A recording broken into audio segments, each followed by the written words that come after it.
Hello guys, pag-usapan lang natin ang breaking news. Daniel Padilla sinusuot regalo ni Catherine Bernardo na jacket. Exclusive yan, lagot na. Daniel Padilla sinusuot ang regalo ni Catherine Bernardo na jacket. Yan na pinag-uusapan na guys. Ang mga nangyayari ngayon kina Daniel Padilla at Catherine Bernardo dahil kilig na guys ang maraming tao at umaasa na sila ng balikan. Kahit umano guys ang mga kaibigan ni Catherine Bernardo at Daniel Padilla ay gulong-gulo na rin sa dalawa.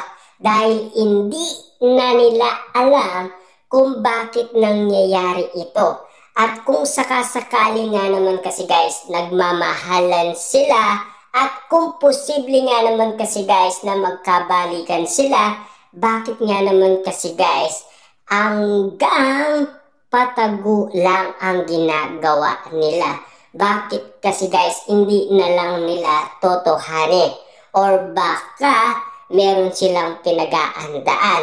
Or baka ito ay mga pasabog pala. At least, finally, nalalaman na natin guys ang mga nangyayari kina Daniel Padilla at Catherine Bernardo. At lalong-lalo na guys, ang mga Dilolo fans, namulat na rin ang kanilang kaisipan na baka nga naman kasi guys, katotohanan na ito. Na akala kasi nila guys, no, minumulto sila ng Katniel.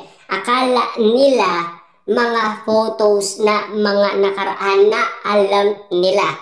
Hindi nila alam na mga throwback ng Katniel yun. Kasi guys, alam naman natin, no, nagmahalan ang Katniel gamit umano ang mga kasuotan na regalo nila sa isa't isa. Eh siyempre guys, nagpaparamdam nga naman sila para nga naman kasi guys malaman na natin kung ano ang option ng Katniel para maintindihan din natin. Yung parang meron silang pinag-uusapan, meron silang pinag-aandaan na kailangan alam din natin kesa hindi natin alam ang ginagawa nila. Hanggang palihim lang, 'di ba? Mahirap 'yun guys, 'di ba? Kaya nga lihi na nagtatagpo umano sina Daniel Padilla at Catherine Bernardo. Ibig bang sabihin nito guys, nagdidate sila ng pasikreto. Kasi alam naman natin guys kung talagang nagmamahalan sila. Ayon kasi guys sa kanilang kaibigan. Na alam naman natin kasi guys, mas importante ngayon yung alam ng mga kaibigan nila na talagang mahal pa rin nila ang isa't isa. Yun kasi guys ay paniwalang-paniwala pa rin ang ibang mga tao. Kasi guys, ramdam na yan ng lahat ng tao ngayon. Kasi kinakalkal na guys ang bawat exclusive na nangyayari.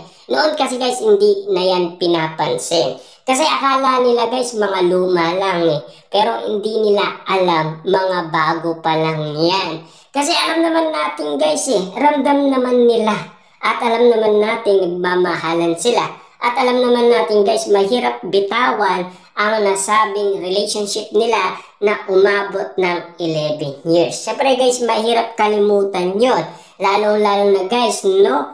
Nagmahalan sila at naging masaya sila. Ang dami nila guys, journey, travel, adventure. Naging masaya sila. Bawat kwento nga naman kasi guys ng Katniel, kalat na kalat yan sa lahat ng social media platform. Kaya nga naman guys, ang mga Dilolo fans nagugulat at nagtataka. Akala nila ang mga latest na photos ng Katniel ay hindi daw totoo.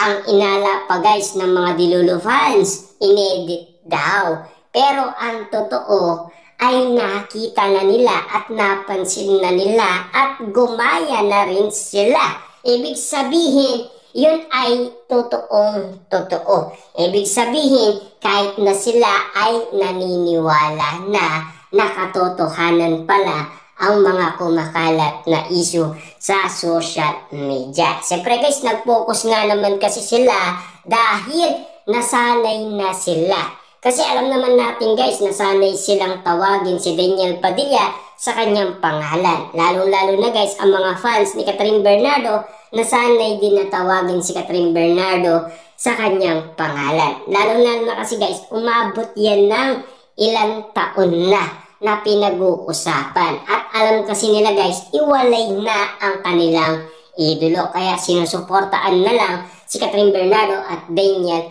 Padilla. Siyempre, hindi na tulad ng Katniel. Pero ang ibang tao, sinusuportaan ngayon ang pagiging Katniel nila. Iba kasi guys ang paniwala noon ng mga Delulu fans dahil sa bardagulan nila.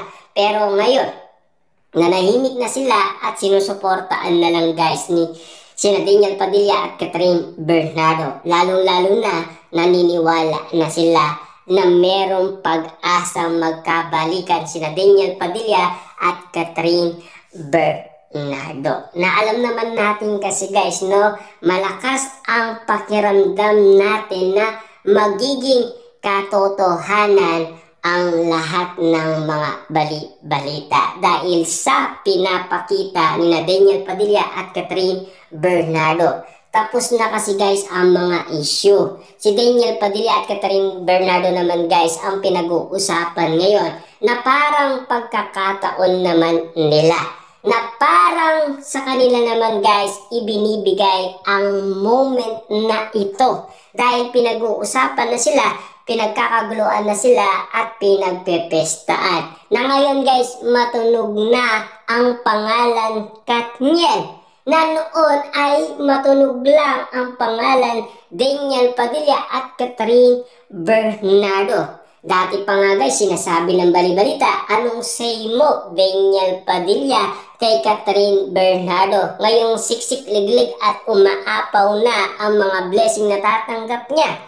At lalong-lalo na guys, anong say mo Catherine Bernardo? Si Daniel Padilla ay naging successful nang walang Catherine Bernardo sa kanyang tabi. Diba guys? Ganyan ang mga pinag-uusapan. Ganyan ang mga bali-balita na pinagkakaguluhan at pinagpipestaan. At siyempre guys, pinag-uusapan. Na-updated naman tayo guys. Dahil alam natin ang mga nangyayaring pinag-uusapan sa lahat ng social media platform. Na sana guys, alam nyo na.